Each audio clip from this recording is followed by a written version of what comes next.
बच्चों, आज का हमारा टॉपिक है did women have a revolution. क्या महिलाओं के लिए भी कोई क्रांति हुई।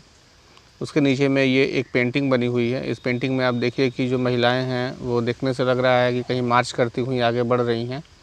ये सबसे आगे में जो महिला है ये घोड़े पर बैठी है। इसके पीछे जो महिला है ये ड्रम बीट कर रही है और इसके जो महिलाएं हैं ये इनके हाथ में कुछ ना कुछ हथियार ज़रूर है।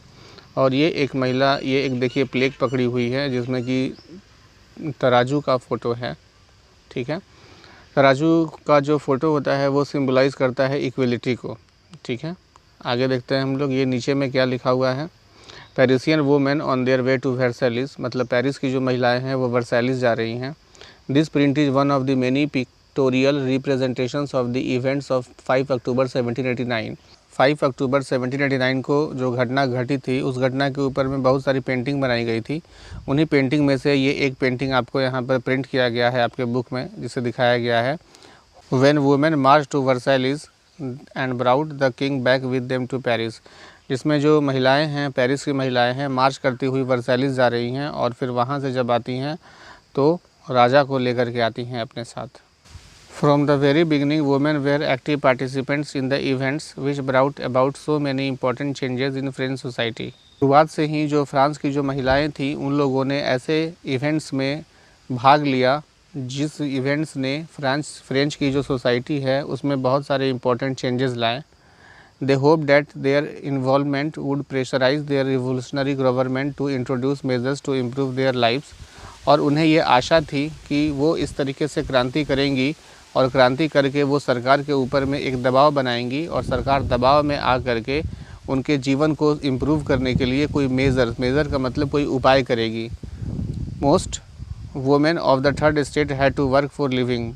थर्ड स्टेट की जो महिलाएं हैं, बहुत सी महिलाएं, उन्हें अपने जीवन यापन के लिए वर्क करना पड़ता था, काम करना पड़ता था। दे वर्क एज ए सीमस्ट्रेसेस और लॉन्ड्रेसेस, मतलब जो कपड़ा धोने का काम करती हैं वो। Sold flowers fruits and vegetables, मतलब वो फल फूल और सब्जियां बेचती थीं। और were employed as domestic servants in the houses of prosperous people, या किसी समृद्ध धनवान व्यक्ति के घर में वो कुछ घरेलू नौकरानी का काम भी किया करती थीं। Most women did not have access to education और जॉब ट्रेनिंग। बहुत सारी महिलाएं जो थीं उन्हें शिक्षा का एक्सेस नहीं था, मतलब वो स्कूल नहीं जा सकती थीं, स्कूल नहीं था, या समाज का सिचुएशन ऐसा था कि वो स्कूल नहीं जा पाती थीं, या किसी जॉब की ट्रेनिंग भी उन्हें नहीं मिल पाती थी। ओनली डॉटर्स ऑफ नोबल्स और wealthier members of the third state could study eight A convent. Convent का मतलब होता है जो वहाँ पर हायर एजुकेशन के जो स्कूल्स थे, जहाँ पर रेसिडेंशियल स्कूल्स थे, तो जो नॉबल्स थे उन्हीं की जो बच्चियाँ थी, बेटी थी, वही स्कूल जा पाती थी या कॉलेजेस में जा पाती थी या कॉन्वेंट में पढ़ सकती थी, या थर्ड स्टेट के जो अमीर लोग थे, धनवान लोग थे, उनके बेटी कॉन्वेंट्स में पढ़ सकती थी। After which their families arranged a marriage for them, जिनके बाद उनकी शादी कर दी जाती थी।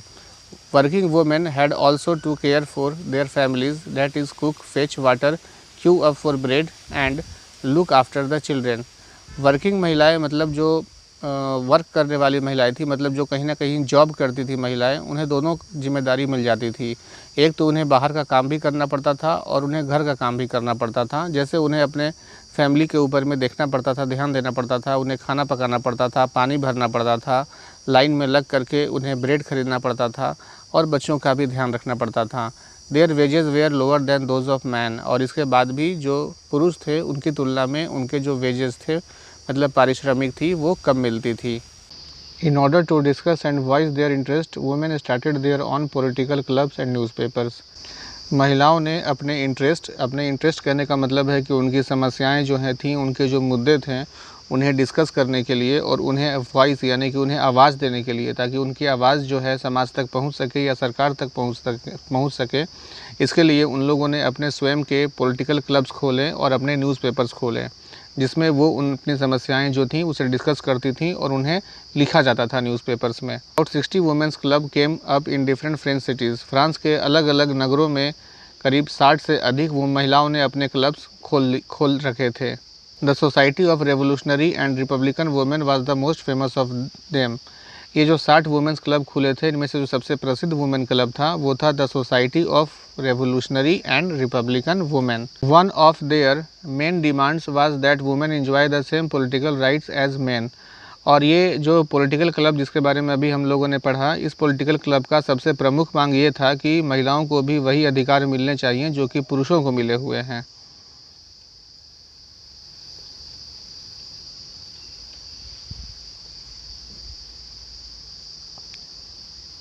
Women were disappointed that the Constitution of 1791 reduced them to passive citizens। 1791 में जब पहली बार कॉन्स्टिट्यूशन बना तब महिलाओं को निराशा हाथ लगी, क्योंकि जब उन्हें पैसिव सिटीजन घोषित कर दिया गया या पैसिव सिटीजन बना दिया गया। पैसिव सिटीजन का मतलब होता है कि वो नागरिक जिन्हें वोट देने का अधिकार नहीं था या जिन्हें पॉलिटिकल राइट्स नहीं मिले हुए थे। They demanded the right to vote, to be elected to the assembly and to hold political office. इन लोगों की मांग थी महिलाओं की कि इन्हें वोट देने का अधिकार मिले और इलेक्शन में खड़ा होने का अधिकार मिले और पॉलिटिकल ऑफिस यानी कि मंत्री बनने का अधिकार इन्हें मिले।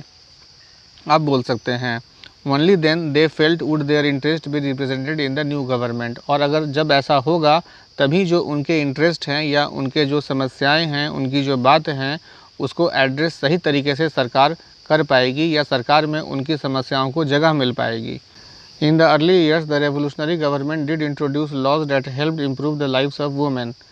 शुरुआत के वर्षों में जब रेवोल्यूशनरी गवर्नमेंट आई थी, मतलब जो डेमोक्रेटिक गवर्नमेंट आई, जब एब्सोल्यूट मोनार्की हट गया और उसके बाद जो सरकारें आई, तो उन लोगों ने कुछ ऐसे लॉज बनाए जिससे कि महिलाओं की जो स्थिति थी वो सुधरी।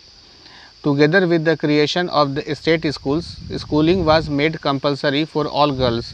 वो किया गया कि स्टेट स्कूल्स खोले गए, यानी जिसको आप कह सकते हैं कि सरकारी स्कूल खोले गए। मतलब सरकार ने स्कूल खोला और महिलाओं के लिए, मतलब जो लड़कियां थीं, लड़कियों के लिए जो स्कूलिंग था वो कंपलसरी कर दिया गया, मतलब अनिवार्य कर दिया गया। अगर किसी के घर में कोई बेटी है तो उसे स्कूल जाना होगा।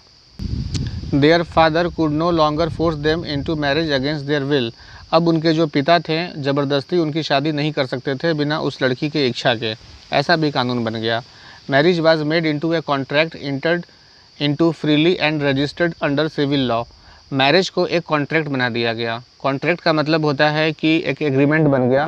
कि अब एग्रीमेंट क्या होता है बच्चों? एग्रीमेंट होता है कि कोई एक कॉमन कंडीशंस पर या कॉमन शर्तों पर कोई दो पार्टी एग्री हो जाते हैं, ठीक है। मतलब एक पार्टी कोई है, एक कोई दूसरा पार्टी है, और दूसरा पार्टी कोई एक चीज़ पर एग्री हो जाते हैं, कुछ शर्तों को, कंडीशंस को मानते हैं, और दोनों पार्टी उन कंडीशंस को फॉलो करती है, मानती है, तो उसे एग्रीमेंट कहा जाता है। अगर उन दोनों में से कोई भी एक पार्टी उस एग्रीमेंट को नहीं मानती है तो वो एग्रीमेंट टूट जाएगा, तो इसे कहते हैं कॉन्ट्रैक्ट। तो फ्रांस में जो मैरिज था वो एक कॉन्ट्रैक्ट बना दिया गया। मतलब शादी जो है वो दोनों साइड का कॉन्ट्रैक्ट है। मतलब इस लड़का और लड़की दोनों की शादी अगर होती है तो इस शादी में एक ये शादी नहीं है बल्कि कॉन्ट्रैक्ट है। मतलब कुछ नियम और शर्तें हैं जो लड़की को भी माननी होगी और लड़कों को भी माननी होगी। अगर लड़की या लड़का में से कोई भी एक उस शर्त को नहीं मानता है तो फिर वो कॉन्ट्रैक्ट फेल हो गया, यानी कि मैरिज टूट गया, ठीक है। इसे कहा जाता है कॉन्ट्रैक्ट मैरिज। तो ये कॉन्ट्रैक्ट मैरिज कर दिया गया। और दूसरी बात ये की गई कि मैरिज को रजिस्टर्ड किया जाने लगा अंडर सिविल लॉ। मतलब जो भी शादियाँ होती थीं वो अब सरकार के पास रजिस्टर्ड में एंट्री होंगी, वो मेंशन होगी कि हाँ इतने लोगों ने शादी की है, और जिन लोग शादी करेंगे और रजिस्टर करवाएंगे उनको एक सर्टिफिकेट प्रोवाइड किया जाता था, ठीक है। आज भी हम लोगों के यहाँ ऐसा होता है हमारे देश यानी कि भारत में। Divorce was made legal. Divorce को लीगल कर दिया गया। मतलब अब कोई अगर किसी को डाइवोर्स देना चाहता है तो वो अप्लाई कर सकता है और वो देगा। वो अगर देखा जाएगा कि हाँ डाइवोर्स देने लायक स्थिति है तो फिर उसे परमिशन दी जाएगी डाइवोर्स देने के लिए। पहले फ्रांस में डाइवोर्स लीगल नहीं था, मतलब आप किसी को डाइवोर्स नहीं दे सकते हो, लेकिन अब डाइवोर्स देना लीगल कर दिया गया था। Could be applied for by both women and man, और ये दोनों के लिए अप्लाई हो गया था। आप कोई औरत है वो भी किसी अपने हस्बैंड को दे सकती है डाइवोर्स, और कोई मैन है वो भी अपने वाइफ को डाइवोर्स दे सकता है। Women could now train for jobs, could become artist और रन स्मॉल बिजनेसेस। अब महिलाओं को भी कोई जॉब की ट्रेनिंग मिलने लगी थी और वो कोई आर्टिस्ट बन सकती थी और अपना कोई छोटा सा बिजनेस अपने नाम पर चला सकती थी। तो ये सारी स्थितियां थी महिलाओं की जो फ्रांस में बहुत हद तक सुधर चुकी थी। लेकिन महिलाओं को पॉलिटिकल राइट्स नहीं मिल रहा था। Women's struggle for equal political rights however continued. तो ये सारी सुविधाएं महिलाओं को मिल रही थीं, लेकिन उन्हें पॉलिटिकल राइट्स नहीं मिल रहा था, मतलब उन्हें वोट देने का अधिकार नहीं मिल रहा था, उन्हें इलेक्शन में खड़े होने का अधिकार नहीं मिल रहा था। During the reign of terror the new government issued laws ordering closure of women's club and banning their political activities. जिस समय रीन ऑफ टेरर चल रहा था, रीन ऑफ टेरर कहने का मतलब कि जब फ्रांस जो था वो रिपब्लिक था जितना दिन के लिए, और जब रिपब्लिक था तो उस समय मैक्सिमिलियन रॉबिस्पियर जो था वहाँ का हेड था। मतलब जितने दिनों तक मैक्सिमिलियन रॉबिस्पियर ने फ्रांस पर रूल किया उतने दिनों तक उसने ऑर्डर दे रखा था कि कोई भी महिलाओं का क्लब नहीं खुलना चाहिए, मतलब महिलाओं के क्लब पर उसने बैन लगा दिया था, ठीक है, और उनकी पॉलिटिकल एक्टिविटीज़ पर भी, मतलब वो महिलाओं को पॉलिटिकल राइट्स नहीं देना चाहता था। Many prominent women were arrested and a large number of them executed। बहुत सारी महिलाओं को उसने अरेस्ट करवा लिया था और बहुत सारी महिलाओं को उसने मौत की सज़ा सुनाई, उसे फांसी लगा करके मार दिया गया था। Women's movement for voting rights and equal wages continued through the next 200 years in many countries of the world.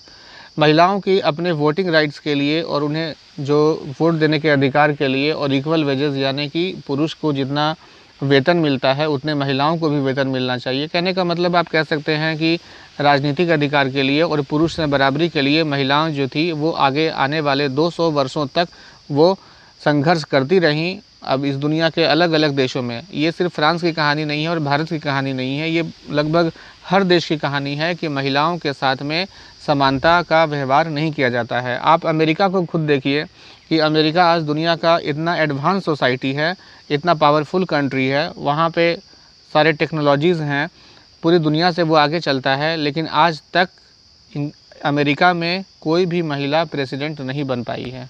और वहाँ पर जो मंत्रियों की संख्या होती है उनमें भी महिलाएं सिर्फ 1 या 2 ही हो पाती हैं, ठीक है। आगे देखते हैं। The fight for the vote was carried out through an international suffrage movement during the late 18th and early 20th centuries। महिलाओं के वोटिंग अधिकार के लिए कि उन्हें वोट देने का अधिकार मिले, इसके लिए इंटरनेशनल लेवल पर बहुत सारे अभियान चलाए गए 19th सेंचुरी में और अर्ली 20th सेंचुरी में। The example of the political activist of French women during the revolutionary years was kept alive as an inspiring memory. France की जो महिलाएं थीं उनके जो रेवोल्यूशनरी जो स्टेप्स थे, पॉलिटिकल एक्टिविटीज़ थी, मतलब वो जो पॉलिटिक्स में आना चाहती थी और जो पॉलिटिकल राइट्स वो लेना चाहती थी, इसके लिए उन लोगों ने जितना भी रेवोल्यूशन किया, जितने भी संघर्ष किए, उसको ज़िंदा रखा गया, उन्हें याद किया जाता था, ठीक है। It was finally in 1946 that women in France won the right to vote. और अंत में जाकर के 1946 में महिलाओं को वोट देने का अधिकार फ्रांस में दिया गया। ये 1946 आप देखिए कि 1947 में तो हम ही लोग आज़ाद हुए थे, ठीक है। तो मतलब महिलाओं को अधिकार देने में हम लोग फ्रांस से भी आगे थे। हमारे यहाँ तो 1946 के पहले से महिलाओं को वोट देने का अधिकार मिला हुआ था।